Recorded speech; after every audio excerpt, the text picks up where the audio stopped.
Hello student, स्वागत है STP 2 classes में। ये जीके का पार्ट नंबर 3 है। इसमें हम 8085 से लेकर के 1950 तक के सारे क्रम से जितने भी इवेंट्स हुए हैं, जितने भी घटनाएं हुई हैं, सारे के सारे हम करवा रहे हैं।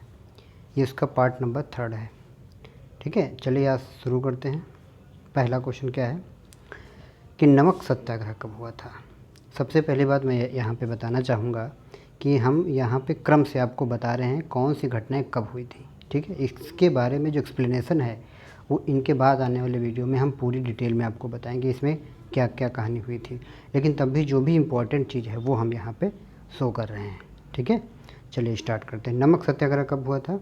नमक सत्याग्रह हुआ था 12 मार्च 1930 से स्टार्ट हुआ था और 5 अप्रैल 1930 तक चला था। अच्छा, 5 अप्रैल 1930 तक चला था। चलिए इसमें हुआ क्या था। महात्मा गांधी के द्वारा साबरमती आश्रम से, कहाँ से, साबरमती आश्रम से दांडी जाकर नमक बनाकर नमक कानून का उल्लंघन किया था।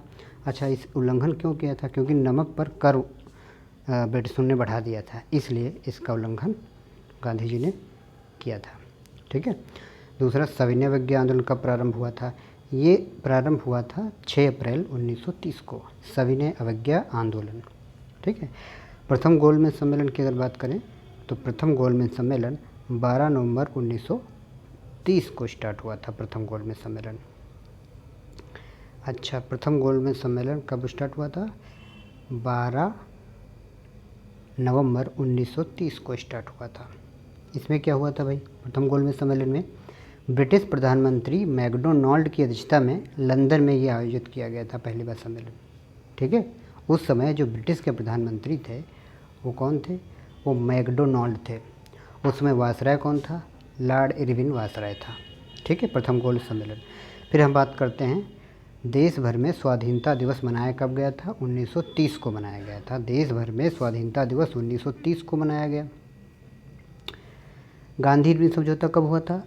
8 मार्च 1931 को गांधी इरविन समझौता हुआ था। इसमें हुआ क्या? महात्मा गांधी व वायसराय इरविन के मध्य तथा सविनय अवज्ञा आंदोलन स्थगित करने की घोषणा इसमें की गई थी। गांधी इरविन के मध्य समझौता हुआ था। इसमें हुआ क्या? सविनय अवज्ञा आंदोलन स्थगित करने पर विचार हुआ था। फिर अगर हम बात करें द्वितीय गोलमेज सम्मेलन, ये 7 सितंबर 1931 को होता है। इसमें गांधी जी भाग लेते हैं। ये क्वेश्चन बहुत पूछा जाता है कि देखो 3 गोलमेज सम्मेलन होते हैं। पहला गोलमेज सम्मेलन जो भी अभी हमने बताया था, दूसरा ये गोलमेज सम्मेलन 7 सितंबर 1931 को, इसमें ही गांधी जी भाग लेते हैं। बस 3 गोलमेज सम्मेलन में से गांधी जी किस में भाग लेते हैं? दूसरे वाले गोल सम्मेलन में भाग लेते हैं। ये क्वेश्चन पूछा जाता है। दूसरा गोल सम्मेलन कब होता है? 7 सितंबर 1931 को होता है। नेक्स्ट क्वेश्चन क्या है? कम्युनल अवार्ड 16 अगस्त 1932। कम्युनल अवार्ड या इसे सांप्रदायिक पंचायत भी कहते हैं, 1932।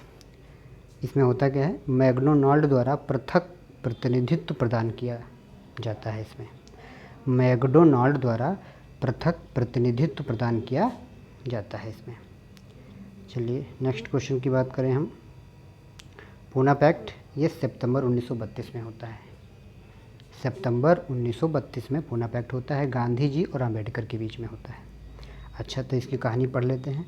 गांधी जी और अम्बेडकर के बीच में इनके दोनों के बीच में पूना पैक्ट होता है, जिसके तहत इसमें सांप्रदायिक पंचायत ने दलितों के लिए प्रांतीय व्यवस्था सभाओं में प्रारंभ राज्यों से 71 सुरक्षित किए गए थे, जो बढ़ाकर बाद में 148 कर दिए गए थे।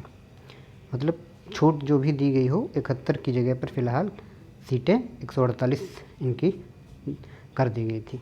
ठीक है, दलितों की। चलिए नेक्स्ट क्वेश्चन क्या है? तृतीय गोलमेज सम्मेलन की अगर बात करें हम तो तृतीय गोलमेज सम्मेलन 17 नवंबर 1932 को होता है। कांग्रेस इसमें भाग नहीं लेती है। तृतीय गोलमेज सम्मेलन में ना ही पहले में भाग लेती है, ये ध्यान रखना। कांग्रेस सिर्फ और सिर्फ द्वितीय गोलमेज सम्मेलन गांधी जी भाग लेते हैं। गांधी जी कांग्रेस की तरफ से भाग लेते हैं, तो ये ध्यान रखना कि तृतीय गोल सम्मेलन में कांग्रेस भाग नहीं लेती है। तो तीनों गोल सम्मेलन कौन भाग लेता है? बी आर अम्बेडकर जी हैं, वो तीनों गोलमेज सम्मेलन में भाग लेते हैं। ये क्वेश्चन यहाँ पर बनता है। नेक्स्ट क्वेश्चन बात करें हम, कांग्रेस सोशलिस्ट पार्टी का गठन कब होता है? मई 1934 में होता है। ठीक है, इसमें कौन कौन होते हैं? जयप्रकाश नारायण जी होते हैं, मीनू माशानी जी होते हैं, एस.एम. जोशी द्वारा ये गठन किया जाता है कांग्रेस सोशलिस्ट पार्टी का मई 1934 में।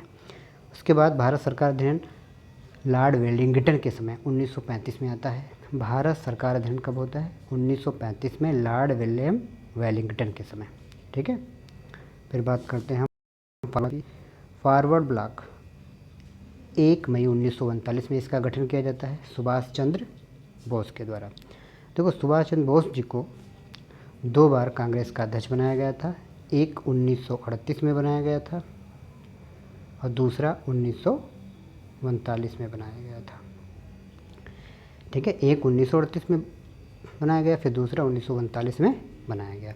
उसके बाद इन्होंने 1939 में फिर गांधी जी से कोई डिस्प्यूटेड हो गया था, कोई बात हो गई थी, उसके चक्कर में फिर उन्होंने त्यागपत्र दे दिया था कांग्रेस से।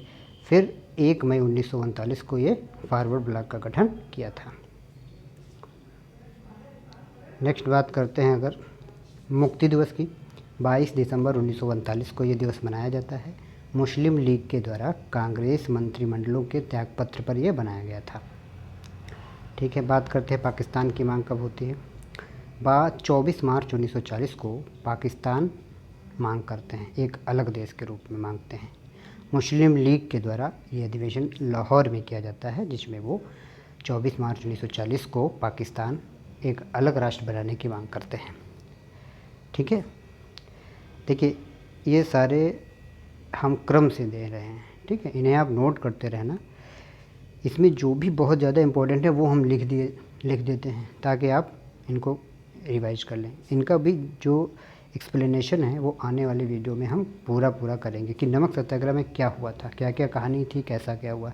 इसमें सिर्फ़ और सिर्फ इनका इस वीडियो बनाने का पर्पज़ सिर्फ इतना है कि हम आपको सारे डेट्स क्रम से लिख दे के बारे में बता रहे हैं, क्रम से कि इसके बाद कौन सी घटना हुई थी, इसके बाद कौन सी घटना हुई थी।